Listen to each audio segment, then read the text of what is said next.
Meni eng katta ishongan kuchim tadbirkorlar.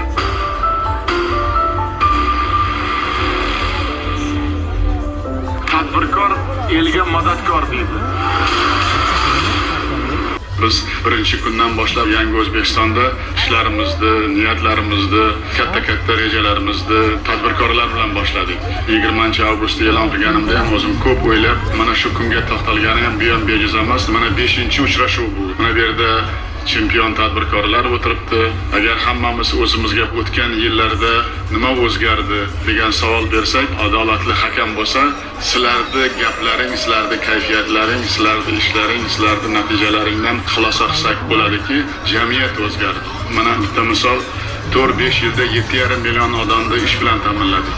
Bu yilda mana 7 oyda ichida 3 million odam ish bilan band bo'ldi.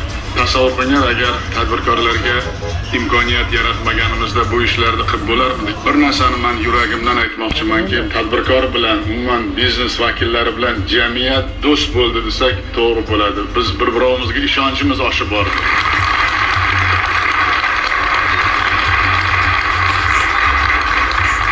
Shijoat bilan, shiddat bilan, ishonch bilan qilgan ishlarimiz natija berib boshladi. Hammamiz juda katta bayram, tantana, mustaqilligimizda 34 yilligiga tayyorgarlik ko'ryapmiz va har bir jafqada, har bir daqiqada, har bir soniyada biz bitta narsani unutmasimiz kerak. Mustaqillik buyuk ne'mat. Bu ne'matni qadriga yetish, bunga munosib bo'lish kerak. Mana oqsoqollar ham bu yerda o'tiribdi. Nima uchun jadid bobolarimizni eslayman? Agar ularga xuruj bo'lmaganda bizning davlatimiz qanday rivojlanardi? Millatimizni boshi bo'lgan odamlar og'ir sharoitda intilgan bu kunlarga yetishga jonajon vatanimiz 34 yil mustaqil bo'lib ko'p jabhalarda ko'p ishlar qildik, lekin birinchi qadamlarni qo'yapmiz desak bu ham to'g'ri bo'ladi. Nimaga desangiz, jamiyat o'sib boryapti. Dunyo o'zgarib boryapti. Har kuni katta muammolar qo'yilyapti. Biz mana shu 38 million xalqimizni taqdirini o'ylab, tinchligini o'ylab, osoyishtaligini o'ylab harakat qilishimiz kerak. Bir narsani bilinglar, boshqa tadbirkorlarga nisbatan sizlar hamma javqalarda shaxsiy namunasizlar. Yangi O'zbekistonni boshlaganimizda ko'p rayonlarimizda kambag'allik darajasi 40% dan ham yuqori edi. Tizim qilib, tartib qilib, intizom qilib, har bir odamni oilasiga kirib, har bir odamni dunyoqarashini o'zgartirishga harakat qildik. Mana shu narsalar hammasi o'zini natijasini berdi. Rayon hokimligi, shahar hokimligi, viloyat hokimligi, tarmoq rahbarlari sizlar bilan uchrashyapti. Natijani ko'ryapsizlar. Men har safar aytamanki, biz o'zimizni peshona terimiz bilan, mehnatimiz bilan hurmat qilishga majbur qilamiz. Bu degani qachon mahsulotimiz raqobatbardosh bo'ladi? Agar sizlar sifatli mahsulot chiqarsalar. Sifatli mahsulot qachon bo'ladi? Hozirgi zamonga munosib kadr kerak, mutaxassis, texnolog, injener kerak. Mana bu yerda olimlarni ham ko'ryapman. Men har safar aytamanki, bizda juda katta ilmiy salohiyatimiz bor. Agar shu ilmiy salohiyatni biz o'zimizni ichki imkoniyatimizdan foydalanib, mana yangi O'zbekistonga yarashgan sport shaharchasini ochdik. Bilasizlarmi? 70-65% qurilish materiallari O'zbekistondan chiqqan. Meni bir iltimosim, yuragimdagi armonim, kerak bo'lsa kelajakda Xudo xolasa texnologiyalarni ham o'zimizda chiqarib, o'zimizni milliy mahsulotni ishlatishga harakat qilishimiz kerak. Tadbirkorlar bunga o'zlari tashabbus bilan chiqish kerakki, endi shu reytingdagi ko'rsatkichlarda necha foiz ishlab chiqarayotgan mahsulot o'zbek mahsulotidan, o'zbek qurilish materiallaridan, o'zbek ipagidan, o'zbek paxtasidan, o'zbek xomashiyosidan bo'lganmi degan savolim albatta men o'ylayman to'g'ri bo'ladi. Shu reytingga buni ham kirgizayotgan vaqt keldi desam to'g'ri bo'ladimi yo'qmi?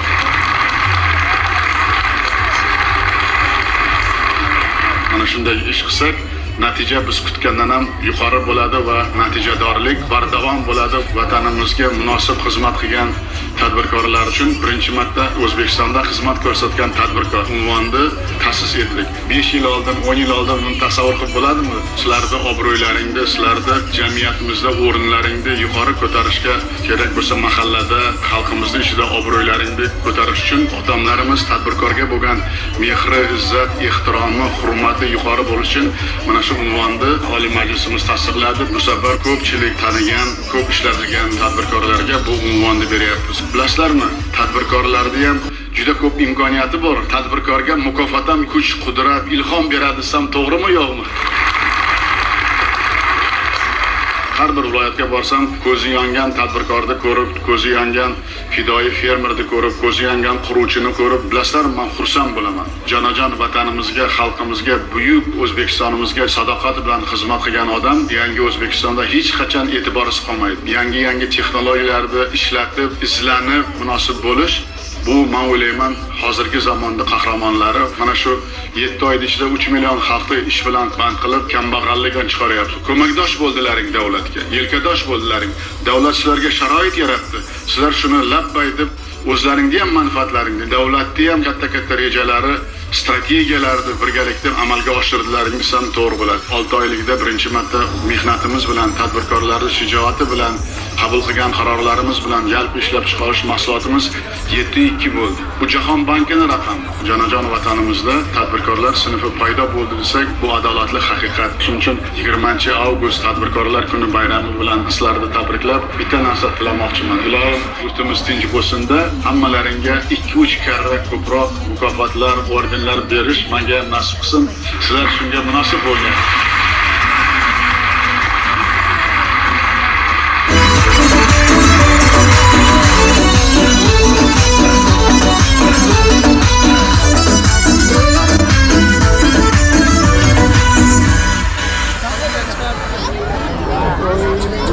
Bitta chiroyli gulras, qarsaklar.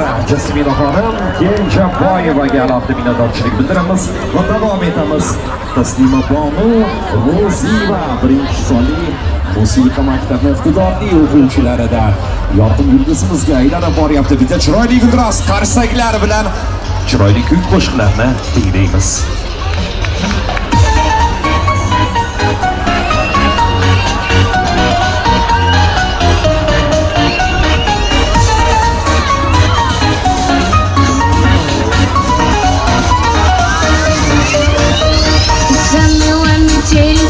Город мой, по дорогам стелится пеленой, нравится мороз и щека, и румянец розовый на щеках. Осенний листья не смешать, смерть будем ночью наряжать, апельсиновые воды обрамлять, летим потихонечку Новый год, лягушарики, хлопушки, Новый год, дискотека, серпантин, Новый год, всем подарки под подушки, отпускать Новый год, никуда не хотим. Щедро улыбается Дед Мороз, что он приготовил нам, вот вопрос. Загадай желание, сладко спи, и получишь новенький PSP. Новый год, лягушарик, хлопушки, Новый год, дискотека, серпантин, Новый год, всем подарки под подушки, отпускать Новый год, никуда не хотим.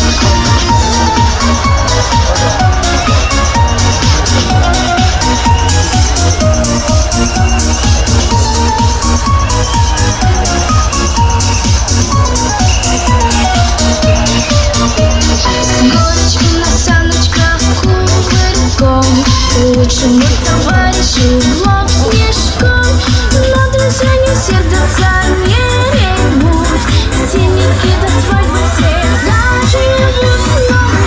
Новый год, лягушарики, хлопушки, Новый год, дискотека, серпантин, Новый год, всем подарки под подушки, отпускать Новый год, никуда не хотим. Новый год, лягушарики, хлопушки, Новый год, дискотека, серпантин, Новый год, всем подарки под подушки, отпускать Новый год, никуда не хотим. Отпускать Новый год, никуда не хотим.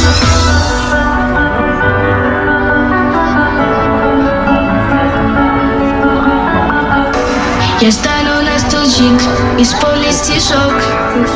Стишок. Пройдемте колючки, про белый снежок.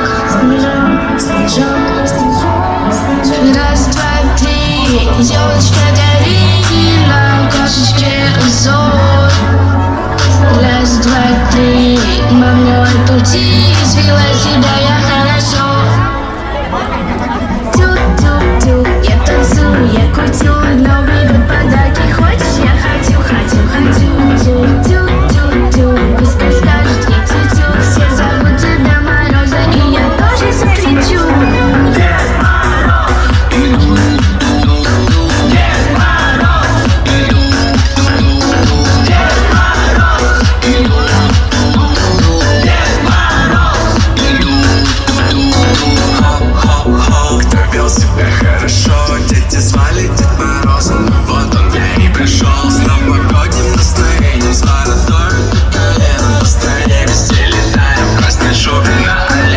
yulduzlarimiz, ana shunday farzandlaringiz san'atga oshita bo'lib, chiroyli kuy qo'shiqlar iqtidorini namoyish etishini xohlasangiz, musiqa maktablariga, madaniyat markazlariga taqdim eting. Iqtidori kashf etiladi. Navoiy viloyatimizda, respublikamizda yorqin yulduzlarga aylanadi. Yuqorida paxtachiliklar bormi deganimizda, yana bundan ko'p edik. Paxtachiliklar bormisizlar? Ana endi jonlanamiz, chunki yana bir estradamizning ajoyib yulduzlari ajoyib duet ijrosida tashrif buyurgan Paxtachi tumanidan Feruzjon hamda Sabina Bononi bitta chiroyli qarsaklar bilan taklif etamiz.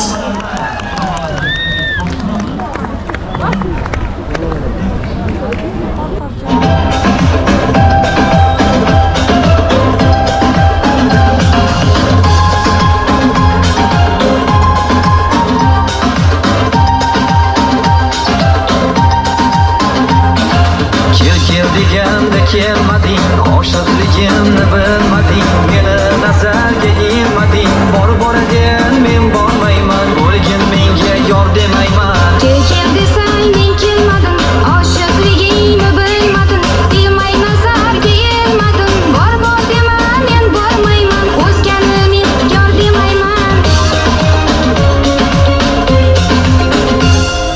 Boqsam juda xunuk ko'zing, ko'zingdan ham xunuk o'zing. Hammadan ham go'zal o'zim. Bor dema men bormayman, o'zgani men yor demayman.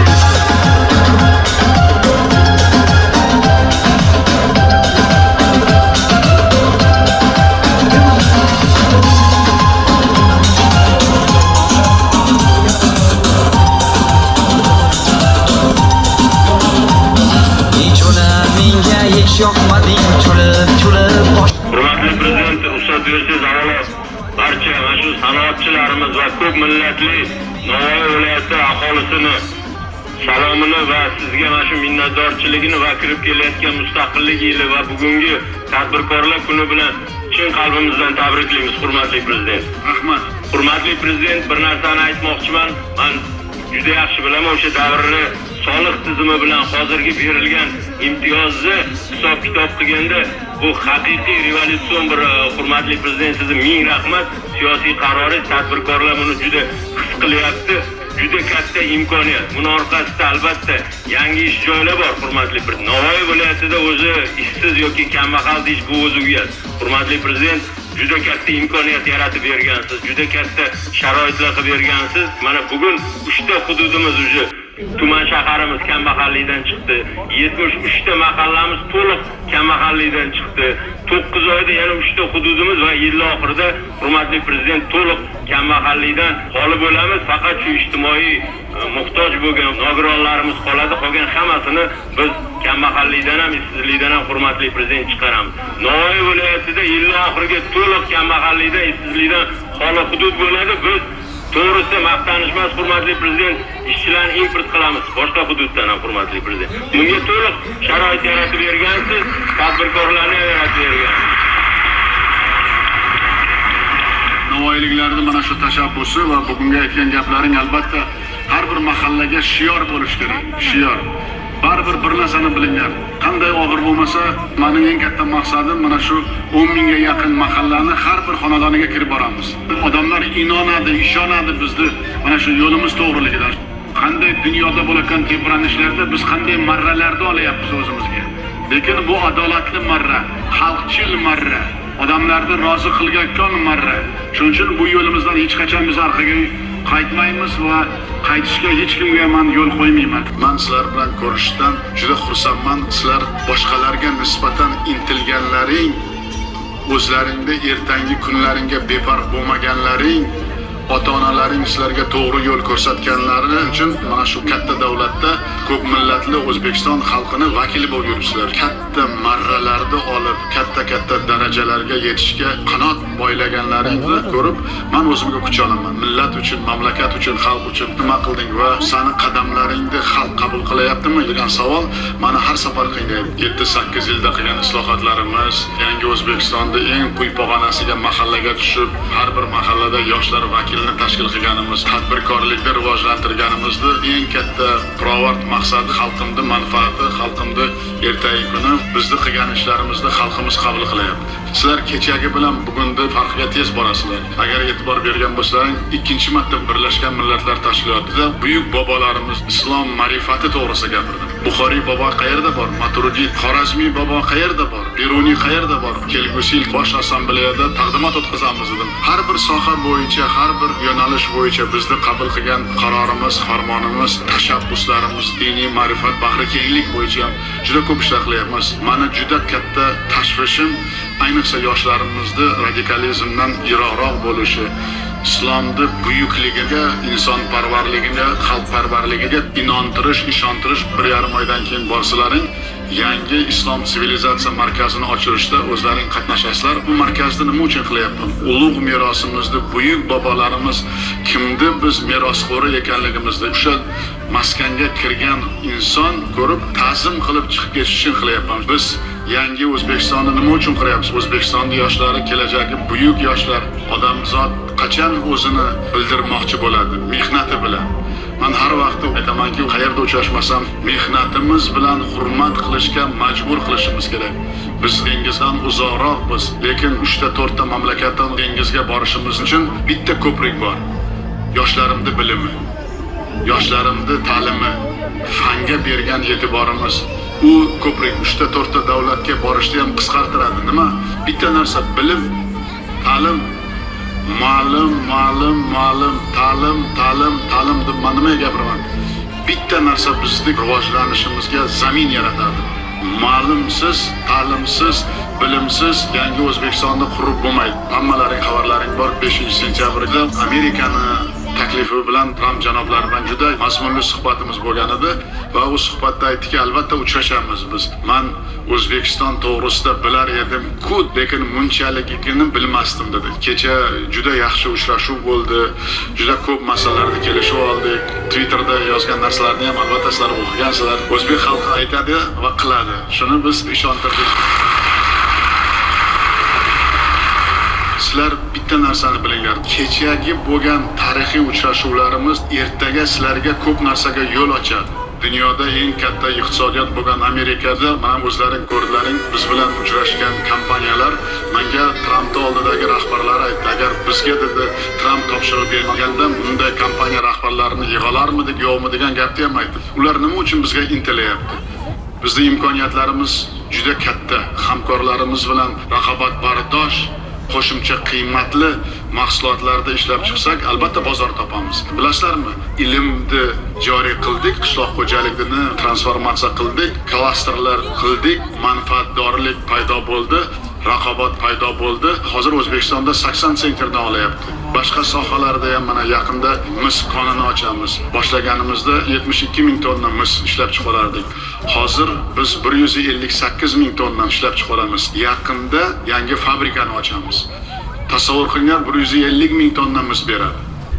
Lekin biz bu bilan to'xtamasdan MOF 3, MOF 4, MOF 5, MOF 6 ni ham rejalashtiryapmiz. Nimaga bularni sizlarga aytyapman? Bu harakatlarni pirovard maqsadi jonajon vatanimizning kelajagini, farovonligini ta'minlash va albatta bu farovonlikni sizlarsiz qilib bo'lmaydi. Mana kecha o'zlaring ko'rdilaring 22 ta Boeingga shartnoma qildik. Bu nima uchun qilyapman? Ertaga kelajakda sizlar uchun qilyapman. Shu yo'limiz oson, yo'limiz tez va sifatli bo'lishi uchun har bir tarmoq bo'yicha qaror, farmon, islohotlar va izlanishda biz. Lekin eng katta yo'nalish yoshlar ishonchi sinmash kerak. Yoshlarda qanoti uzilmash kerak. Yoshlarda ishonchi orqaga qaytish kerak emas.